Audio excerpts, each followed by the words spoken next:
আজি মোৰ সোণালী মুৰ্গী পোৱালিখিনিৰ 65 নম্বৰ দিন আৰু 65 নম্বৰ দিনৰ এতিয়া বৰ্তমান ৰাতিপুৱাৰ সময় হৈছে।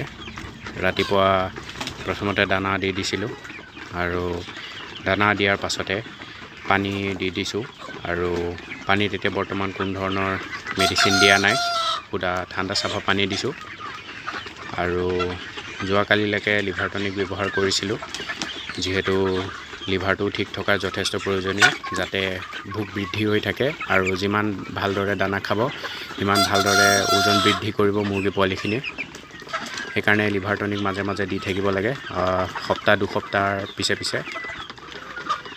আৰু ভিতৰৰ টেম্পাৰেচাৰ বৰ্তমান 30 to 33 ডিগ্ৰী চেলচিয়াছ হৈ আছে। ভিতৰত অলপমান গৰম হৈ আছে, বতৰটো ডাৱৰীয়া যদিও গৰম ভাৱ এটা আছে আৰু গৰমত যিমান পাৰে মুৰ্গী পোৱালিখিনিক পানী খুৱাবলৈ চেষ্টা কৰিব।